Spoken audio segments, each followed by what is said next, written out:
This is Bikini.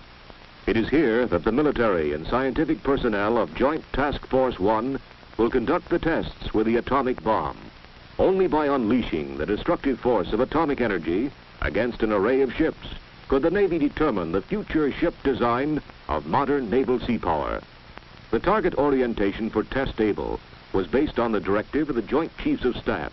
It required that the 90 ships anchored in Bikini Lagoon be so disposed as to secure graded ship damage ranging from maximum to minimum.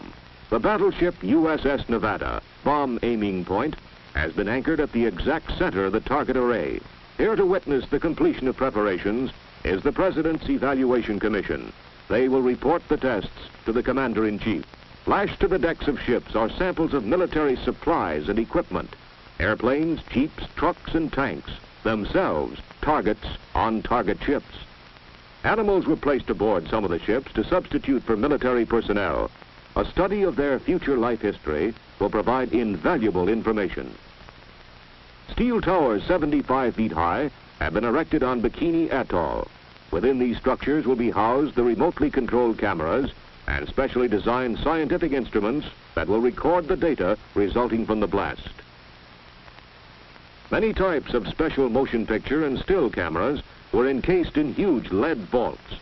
These unusual enclosures, built of reinforced concrete to withstand the primary blast action, were lined with thick sheets of lead to protect film from the effects of radioactivity, which would otherwise fog the sensitive material.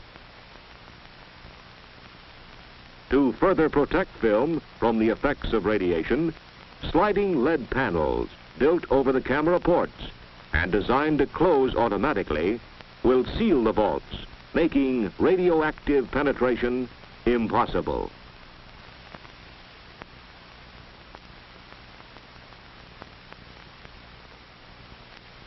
The immense task of transferring personnel and the vast quantities of supplies, instruments, and special equipment from Kwajalein to Bikini was relieved by PBMs of the Naval Air Transport Service. Secretary of the Navy James Forrestal comes aboard the USS Mount McKinley and is greeted by Vice Admiral Blandy, commander of Task Force 1.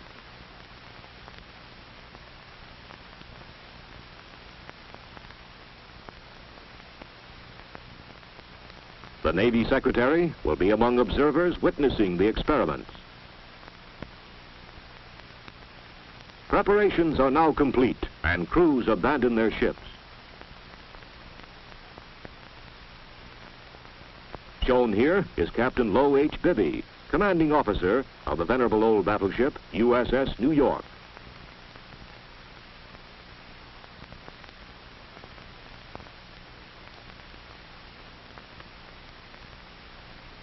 Everything is in readiness for the test-able experiment, and military and scientific personnel leave the target area.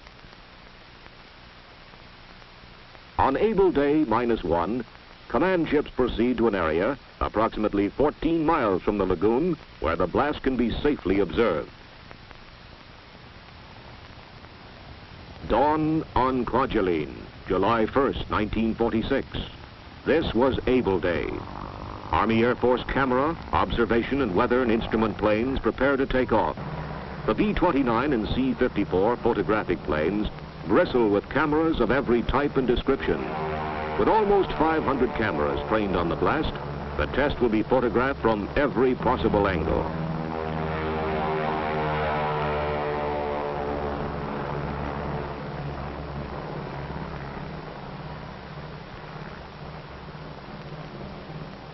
Poised on the loading ramp is the B-29 Dave's Dream, bomb-carrying aircraft. Army engineers of the Manhattan Engineer District have assembled and loaded into the huge plane the bomb that will be dropped on the target fleet anchored in Bikini Lagoon.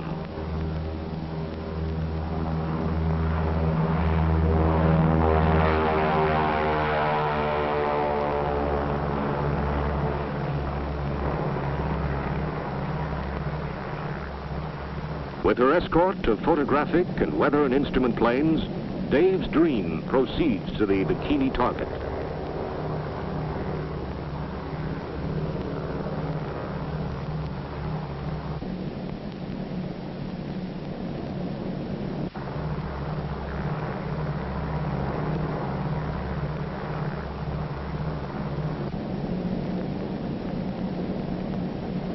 On EB Island, Navy camera planes, huge PPM flying boats, are loaded with still and motion picture cameras.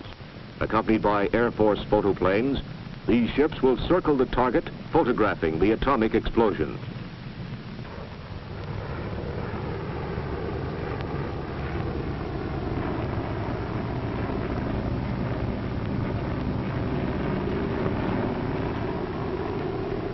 At Eniwetok, Army Air Force drones are preparing to take off. These pilotless planes will be guided through the center of the cloud column to record scientific data, as well as to provide valuable information concerning the effects of the blast upon military aircraft.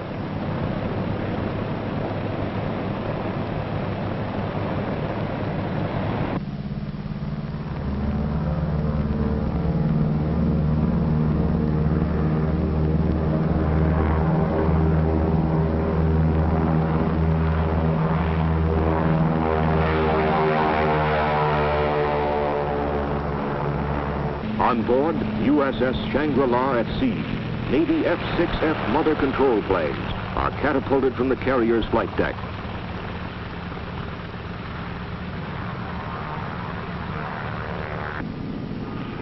When the monitoring planes are properly located over the ship, the drone aircraft are launched and temporarily guided from the carrier until control is picked up by the planes in the air.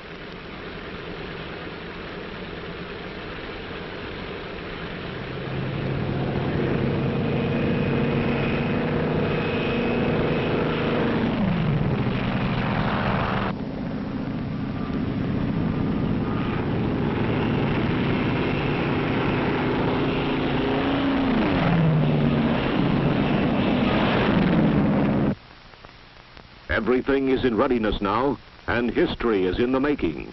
Observers at sea impatiently await the blast. 0 hour rapidly approaches, and cameras start to grind.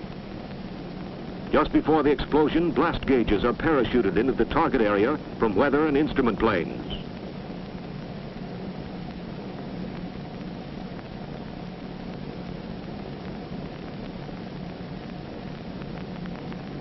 The bomber is over the target. The bomb is away, and 1 second to go.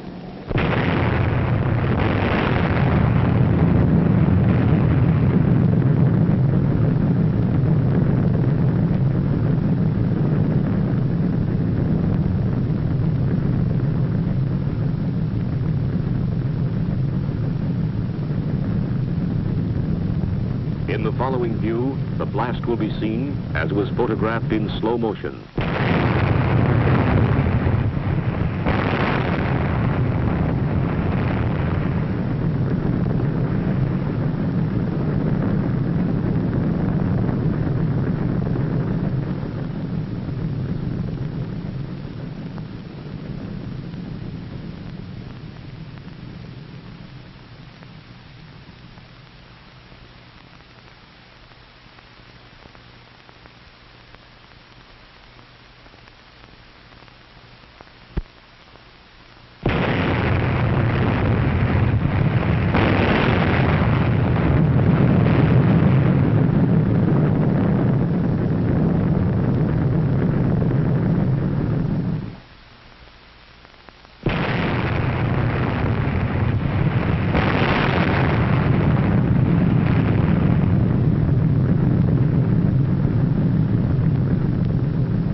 In this view of the blast recorded from a camera tower on Bikini, the suction caused by the explosion can be seen pulling the soot from the ship's stacks into the center of the rising column. The towering cloud column rose to a height of almost 8 miles.